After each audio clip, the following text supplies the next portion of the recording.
Hi, everybody. Welcome to the weekly Eating at a Meeting live broadcast, where I, your host, Tracy Stuckrath, talk to experts in all facets of food and beverage about food and beverage. And today's guest is a gentleman, a chef from South Africa, who I met with inside the Eating at a Meeting Facebook group.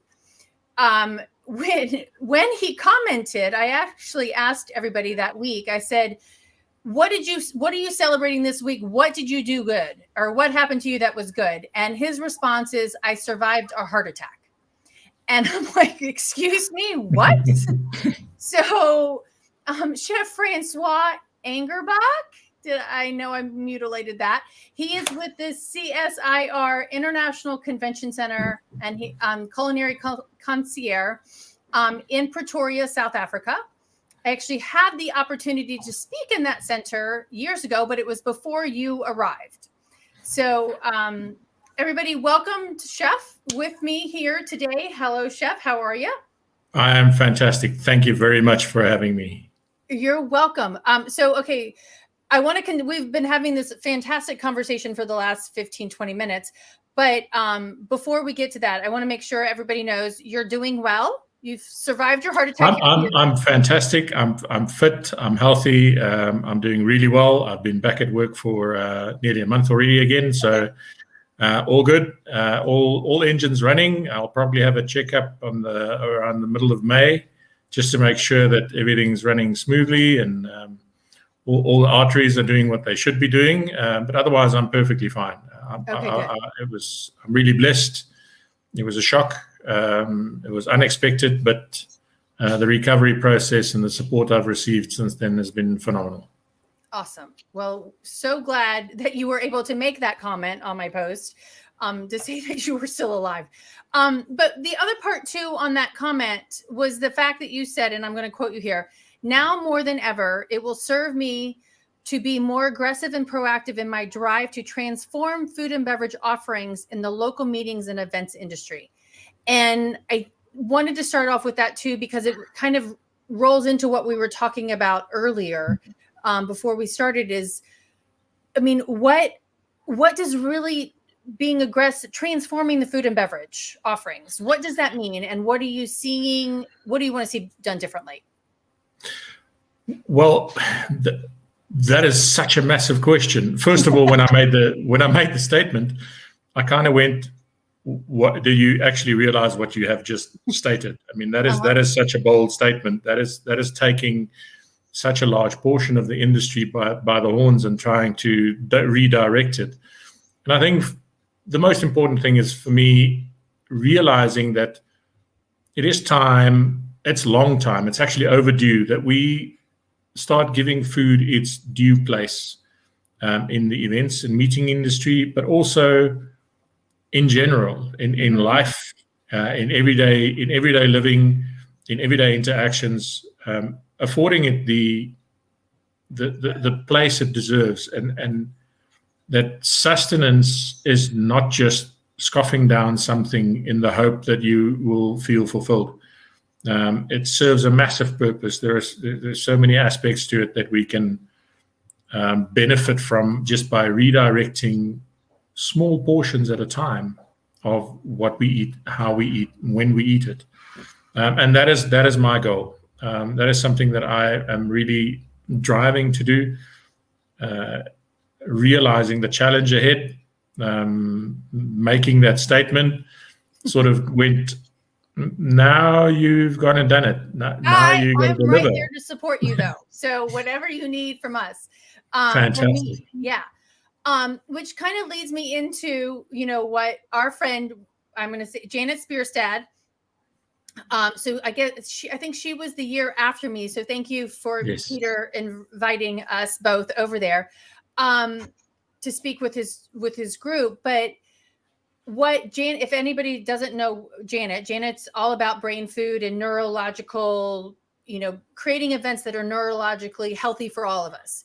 And so tell them what you did before you actually met Janet and with that event and what you learned.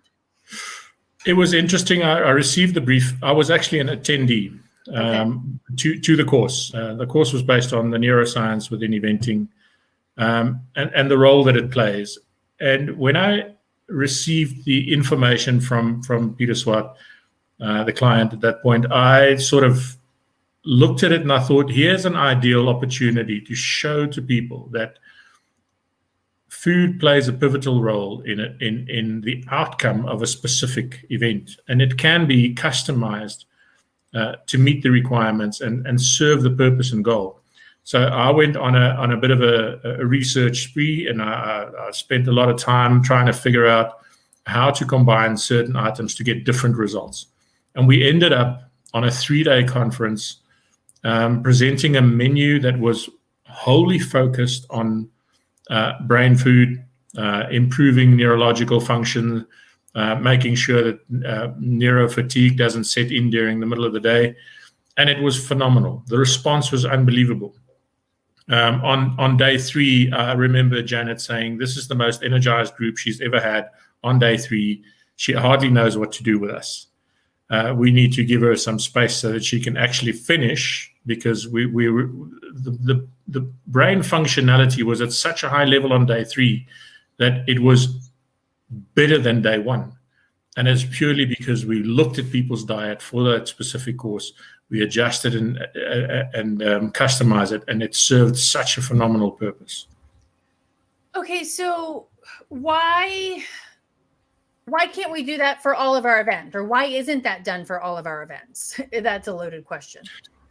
It's not a loaded question. It's actually a very valid question. And what we've done is systematically introduce these items on a small scale into menus to try and make it an overall experience. And I think the biggest reason it's not is traditionalist thinking of healthy food is tasteless and bland and unpresentable, and there's not a lot of value to it.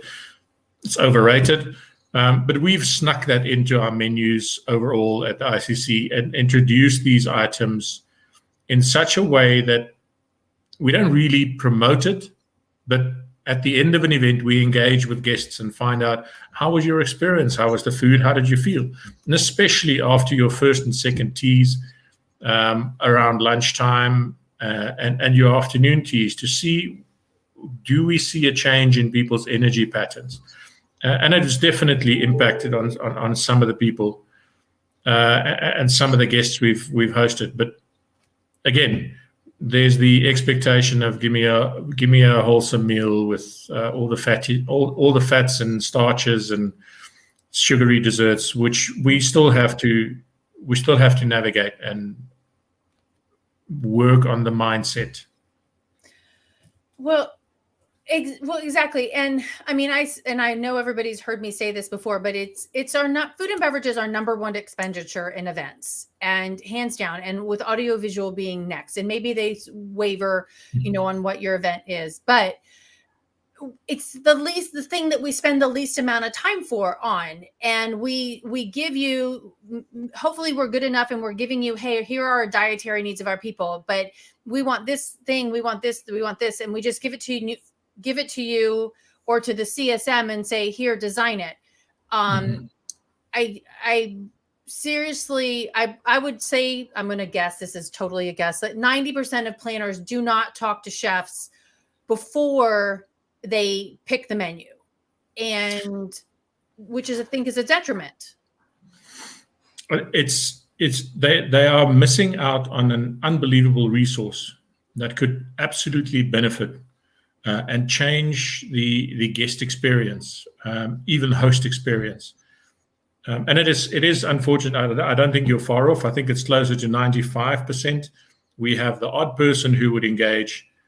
And what I've found over the last couple of years with some of the clients who have allowed us access to their actual clients. So some of the planners saying, you know what, sit with my client and let's see where we get to. And on those engagements, I found that 90% of the time, we've managed expectation far better when chefs were involved considering the large impact of food on their event, not just the cost factor, but also the experience factor. And when chefs start getting involved, people's minds open. They go from just give us something wholesome to, you know what, I would actually like something specific. Is there something you can do for us that stands out, that identifies this event on a memory scale, on an Instagram scale? Okay. So chefs, yes, we are quite underrated, but I can understand that, because not all personalities are intended to engage with planners and hosts. That it could be challenging. Not all of them are there, right. But at least the opportunity to test what it is exactly that they are wanting and what the goal of the event, the business event or even social event is, and being able to customize within that brief gives us a freedom to create, and gives us the opportunity to introduce to hosts, guests, and visitors new experiences. Mm-hmm.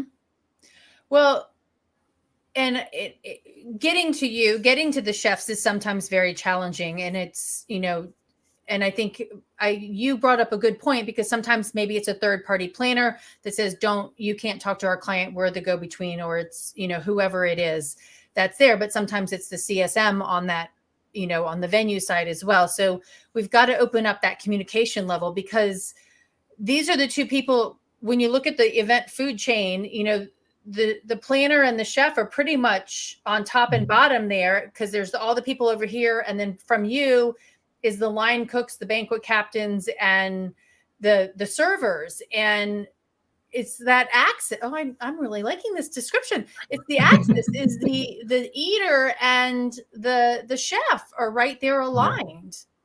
They are more often than not the key role players within an event, other than obviously your speakers, the importance of the theme. Right. All of those has its place, but in the actual operational flow, those are the people that go through the motions and ensuring that everything is running like clockwork, and everyone is getting exactly what they need at the right time. So the relationship between them should actually be some of the closest relationships of the whole event. And once that is broken or interrupted, I think it leaves room for interpretation as opposed to understanding. And interpretation is a very dangerous area, because people could think this is why X, Y, and Z is happening in terms of food. They're giving us, the chef has carte blanche and this is what he's giving us. What a disappointment. Where the reality comes when the chef and the CSM are in line and they're sharing the same vision and the same energy, there won't be that interpretation. Everyone will know this is well planned. Everything is going according to plan. The food and beverage offerings are in line with what the customer profile is like, what the event profile is like. All of these line up. So it is a holistic experience as opposed to isolated incidences. I love the holistic perception. All right, I've got a message here. We're having trouble streaming to Facebook. All right, I don't know. I hope it's not going badly. I hope everybody's still here. Edit or oops. All right, we're just going to keep going. So I like I said, the holistic view of that is really important, because the food does play into the entire experience, not just, and as we're rethinking our events because of COVID and physical distancing and things like that, and we're eliminating potentially name badges and things like that. But sometimes some of these things became so much more important than the food and beverage. And that food and beverage can have such a positive experience on that. One of the things that you said earlier too, and we in my pre-conference conversation or survey is, sustainability wise, and as well as dietary needs. I mean, these both play into the food and beverage that we're doing. But so I want to talk about the cost of that customization that you did, but also the cost of sustainability, and can both be done within the budgetary framework that a planner has. It can definitely be done within in budgetary restrictions or within the budgetary space. What it does take is it takes a little more initiative. It takes a little bit of resizing, reportioning, looking at things slightly different. But within all of that, the communication of what the experience in terms of food and beverage is about is the most crucial part. And the lack thereof creates a misperception, and that can result in a failure. In my view, what COVID has exposed is the lack of sustainability within the food and beverage sector in terms of planning, in terms of execution, in terms of preparation, and all the pillars of sustainability, not just economic, but also social and financial. All the pillars work together. And that has set me on a drive to say, but how do we present this in a sustainable way? First of all, without additional expense to the end user, because that obviously causes resistance. But within that process, inclusively giving the venue or the establishment the opportunity to create, to innovate, to step forward.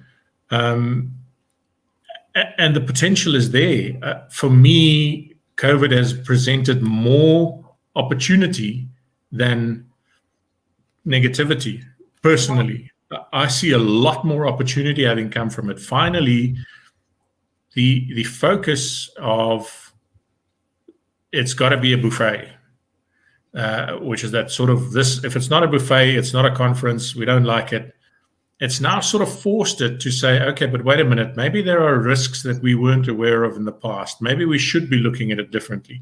But it's also created the opportunity for venues, host venues, chefs, food and beverage managers and captains and the likes to say, but how do we create this without creating a new problem? And that was my biggest concern right from the offset.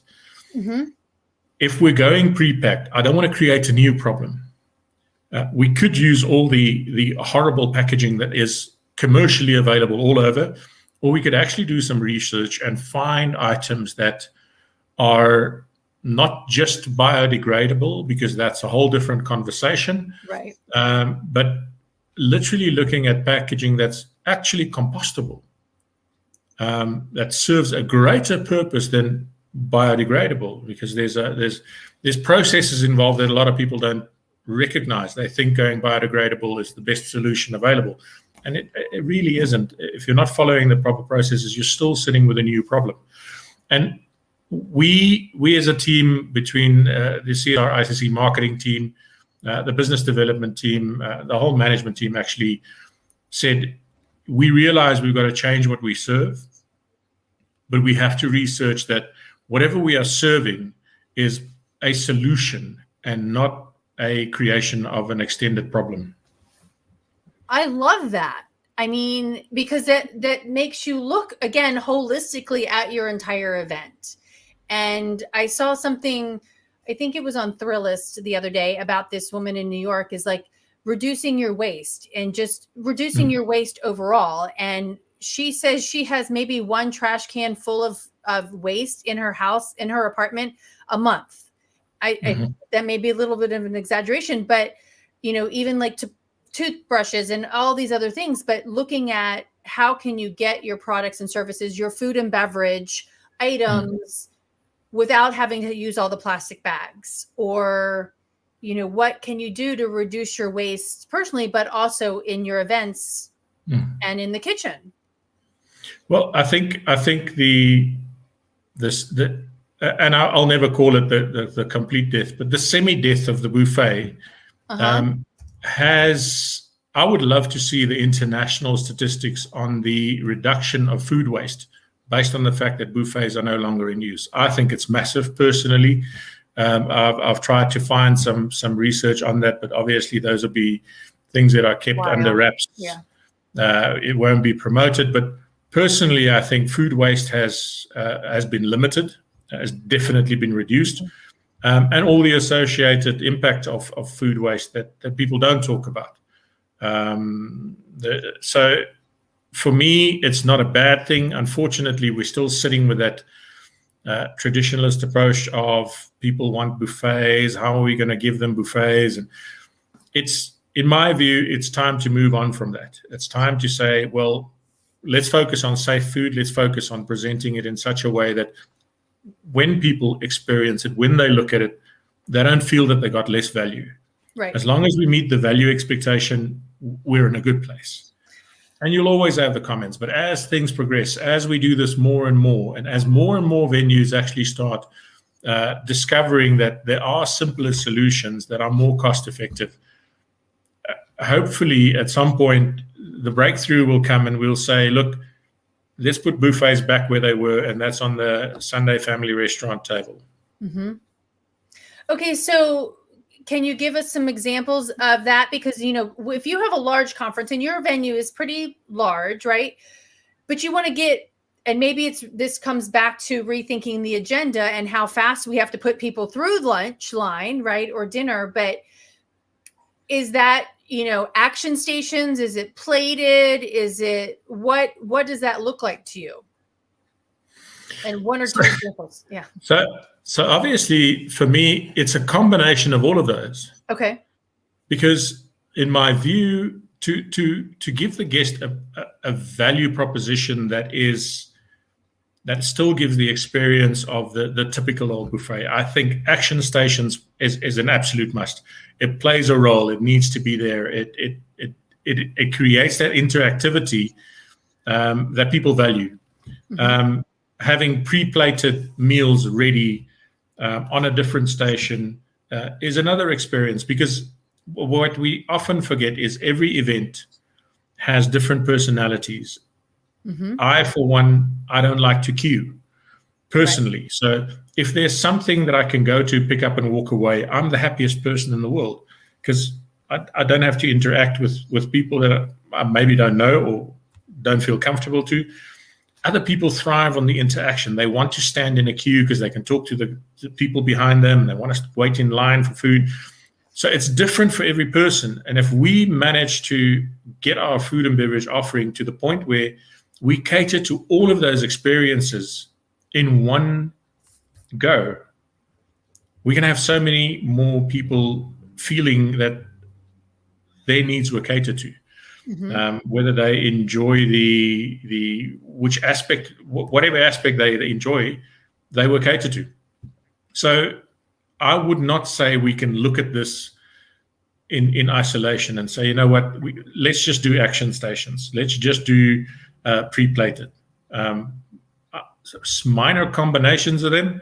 And if you manage your costs well and your communication is good, you're not going to have that challenge, and you will still limit your waste, which is, for me, something that the passing of the buffet has been great in the sense that now I can limit waste.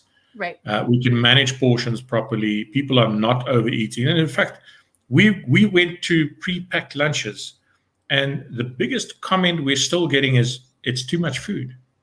Wow. And I was stunned and surprised initially when I said, okay, so we've taken away all the options you had of choosing different starches and proteins and whatever you prefer, and we've given you sort of a generalist two protein, one starch, 2 veg, and a salad option, and it's too much food. Wow. We went, that's a win. That's a win. That is. And that reminds me of a conversation with food and beverage director from the Broadmoor in Colorado. is that they reduce their list of options down to a smaller thing, like you said, and people were just fine with it. They don't need, less is more, actually. Exactly. Mm-hmm. The experience, and this I pull from restaurant and hotel experience. A lot of food and beverage establishments want to be everything to everyone. Mm-hmm. Instead of specializing in something for which you are known, and people will go there just for that. And I think events venues, meeting venues have that potential. Mm-hmm. But we want to be everything to everyone because we believe by giving more variety, we're catering to a bigger group. In actual fact, when we should be saying giving a better experience overall and focusing on all sorts of personalities, we'll gain better value than giving a wider variety. Right. Yeah, because then and people are wanting and craving that personalization, and by not having to do the big plethora of stuff and doing that, you can do that customization or look at the menu holistically across the board and design it to meet multiple needs potentially, but also customizing it at the same time. Is that right? That's exactly, and with action stations, the first thing that comes to mind is an action station. Yes, but I've got to wait. No, you don't have to. We can pre-pack some of those action station food, and you can literally just pick them up and move along.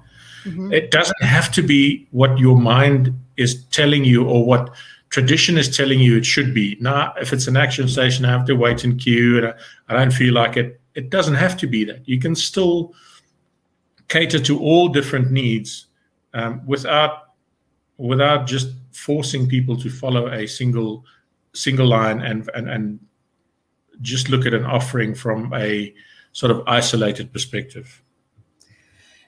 And I think that comes down to, and I think as a result of COVID, based on what you're saying too, is that planners can rethink the way that their events are designed as well, because we need to think about the physical distancing. We need to think about the agenda but making those events more purposeful so that the cost of that doesn't come into a factor, right?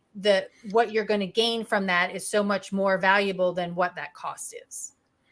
And that's absolutely the case. Just the opportunity we have right now within food and beverage and within the business eventing environment and even social eventing environment to say we have the opportunity to redesign expectations and put forward an offering that is still a value proposition, but without all of the sort of traditionalist thinking is, for me, the beauty of where we are right now. I think if any of the business event or the meeting event venues out there has a chef that has the capability to think outside of the box and move it to the next level, now is actually the time to give them that carte blanche, give them the freedom to come up with it. Obviously, understanding brand equity and everything else that plays a role. But this is the opportunity to redesign something and offer something that is unique but fit to purpose, right? As opposed to generic. And I think fit to purpose is exactly where we're heading. There's so much potential. I can't wait to explore the potential with people who are open-minded when it comes to food. If we're willing to explore a little, there's such an amazing experience ahead of us. We just need to remove the stumbling blocks and the restrictions and understanding that just send me your menu and I'll choose something from there. Yeah. For me, that era is passing.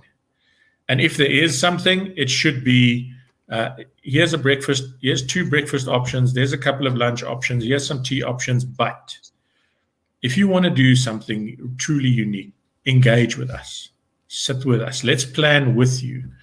We can collaborate with you. We can support you achieving a specific outcome for every event, whichever goal and purpose it serves, be it meetings, be it industry, be it promotional, be it social. Allow them to be partner to that, as opposed to just I'm not a great fan of the word service provider, because for me it has a kind of negative association. It's a distanced association. You're the service provider. I'm telling you what I want, right, and not listening to what you can offer. There's so many nuggets in that, what you just said. I'm just so excited.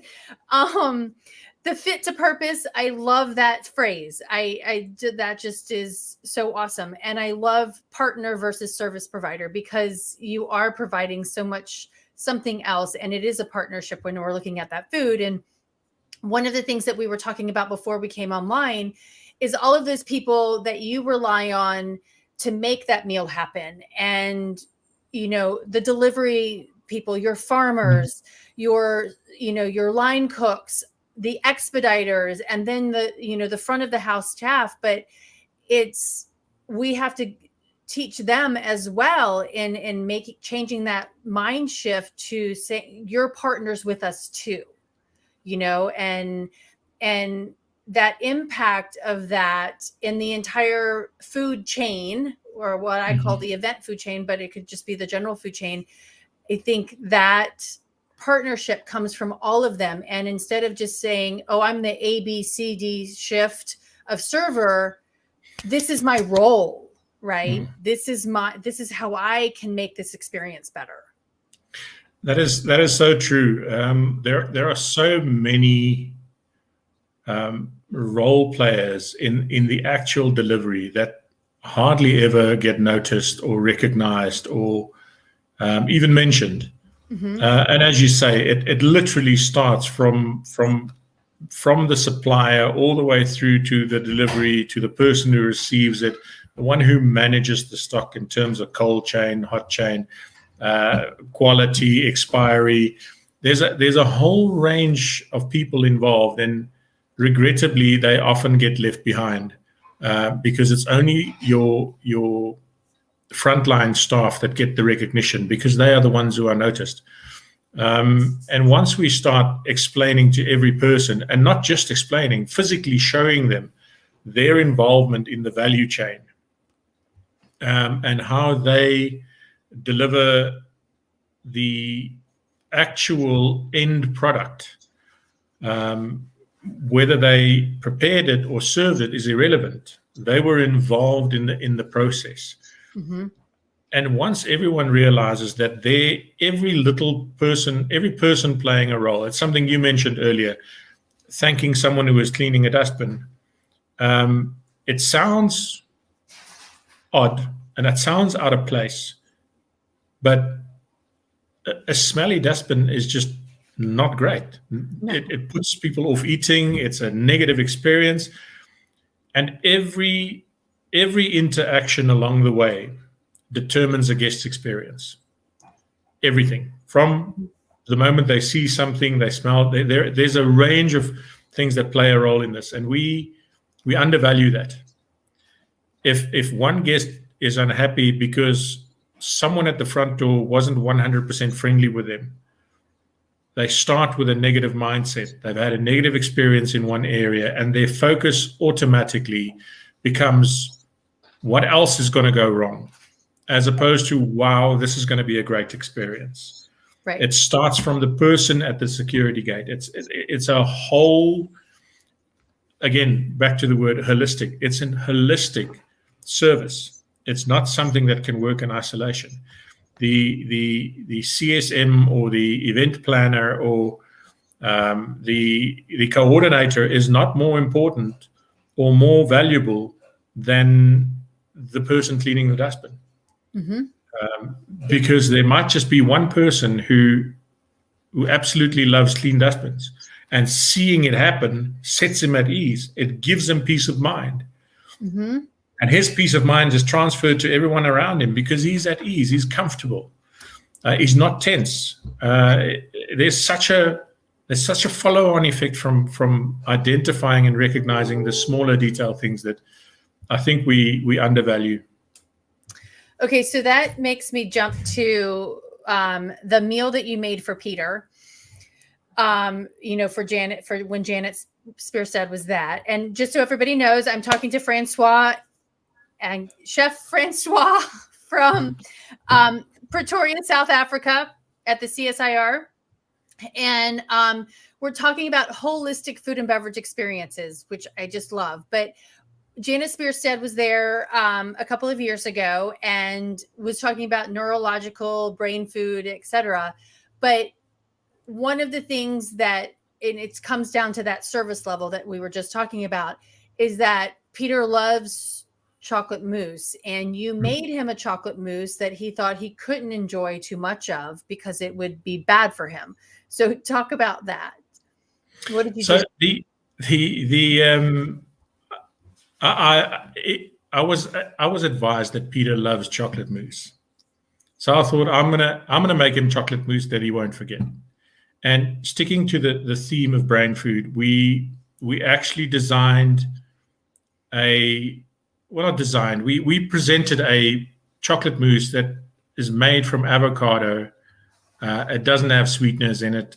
It just has dark cocoa in, and the combination of the avocado and the coconut oil and cocoa itself presents a natural sweetness. Mm-hmm. And Peter had one of these, and he put it down and he said, "Look, I can't have more than one of these." And I was looking at him and I said, "Well, you can actually, because there's absolutely no sugars in there. There's no artificial colorants, and there's none of that in there. You can actually have more than them." And Peter was blown away. It was phenomenal. It was probably one of the most exciting moments I've seen him, because he could have as many chocolate mousses as he wanted without feeling guilty. So it was a great experience. And it was not just, I think, including chocolates that were sugar-free, absolutely sugar-free, with no artificial sweetness either. Mm-hmm. Where people suddenly started experiencing, but wait a minute, I mean, I can still have some of the really good stuff without having to worry about feeling guilty, not eating properly. And that's the type of food that when given the freedom to do so by either a guest or a host or a CSM or a coordinator planner, when I'm allowed that freedom, I just thrive on giving you something that is completely different from what you expect. It's healthy, but it doesn't look healthy. It looks like I should be very careful with this, and it's not. It doesn't have to be. Right.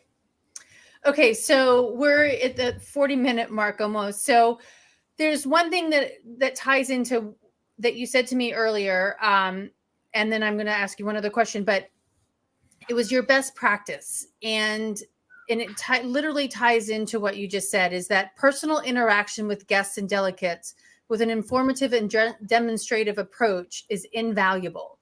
Mm-hmm. And you do that with food, with what you just said. And so what, can you add anything else to that in doing that? I think it's such a powerful statement. Yeah. And it basically speaks for itself. But to sum it up, the only limitations we have in terms of food and beverage experience is the limitations we place on ourselves.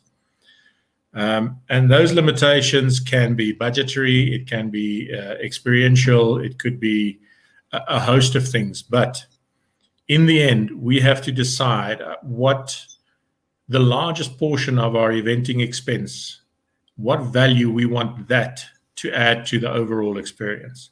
And once that mindset is changed, once we reach the point where we say, let's give it its rightful place, mm-hmm. I'm willing to say that most people would be pleasantly surprised, and over and above being pleasantly surprised, the experiences that can be gained from that, the value is irreplaceable. You think of weddings. What do people remember of weddings? The bride's dress and the food. You think of a range of other things. There's one or two things, but food will always be front and center of memory. Yep. So if you're allowed to create food that is a lasting memory, that cannot be bought with any amount of money. And we typically know, we have people who visit the CSR ICC, and one of their first comments is, we always come here because the food is fantastic. They will not remember which venue they were in, and was there a comfortable seat? Did they have enough? Did they have a notepad or a pen? They won't remember that, but they do remember the food was phenomenal. Everyone spoke about the food. Yep. So giving it its rightful place, putting it front and center, and affording people the freedom to not just accept what is on offer, but challenge it and improve and promote it, I think is the biggest benefit of where we are right now. Oh, I love that. So many nuggets inside of that as well. Okay, so I'm going to end with what I could talk forever, but I'm going to end this. But we'll have you come back. Your favorite food. What is your favorite food? So my favorite food is extremely unhealthy, but it is just something that I love. And that is, I'm a low and slow food style person. So everything that's cooked over a period of time, that is my passion. And anything that is artisanal, something hand created, something that is not commercially massive produced, something that's produced in someone's small little kitchen somewhere. Those are the items that I enjoy. I mean, there's a bakery that I love. They started off with a normal domestic oven, and they've progressed into a sort of building a massive pizza oven in which they do all their baking. Beautiful, the most beautiful breads. That's the type of food that I enjoy. I enjoy the type of food that takes effort to prepare, but once consumed, it has no equivalent. There's nothing that matches it. Well, which then just reiterates everything else you've just said in the last 40 minutes. And which brings them back to your venue and brings them back, it's repeat business, and it's just the want of breaking bread and sitting down and enjoying a meal with somebody. So I so enjoyed this little nugget of conversation that we've had. So thank you so much for your time. And I know it's time for you to go eat dinner. Awesome. Thank you so much for having me. I thoroughly enjoy following you, following your posts, your podcasts. They are phenomenal. They energize me. And over the last couple of months, they've actually refocused me and had me recenter and realize there are more people out there that think like me, that reckon we don't have to be satisfied simply with what we get. We can challenge it. So thank you very much for having me. It's such an honor, and I'm truly blessed. Right back at you. Okay, is one last question. Is South Africa open? Like I can get on a Delta plane and go visit you? Can I come see you? Yeah, I can't see why not. There might be some tests and swabs and whatever at different points, but all of these are part of life and travel, I think, at this point in time. Okay. But it would be fantastic. We would absolutely love to have you. I know there's a couple of people that would be excited to have you around, and I personally would absolutely love that. All right. Well, let's make that happen. Peter, what are we doing? Yes. All right. I'm going to send him a message right now and say, come on, it's time. It's time. It is time.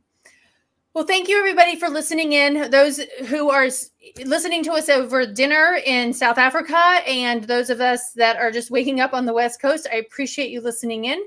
This has been the Eating at a Meeting podcast, and we're here live every Wednesday on the Thrive Facebook page, Thrive Meetings Events Facebook page, and the Eating at a Meeting Facebook group. So free to join us every single week, but you can also listen to all of the podcasts. I think we're up to 70 episodes now on all podcast platforms. So stay safe and eat well. Thanks for listening.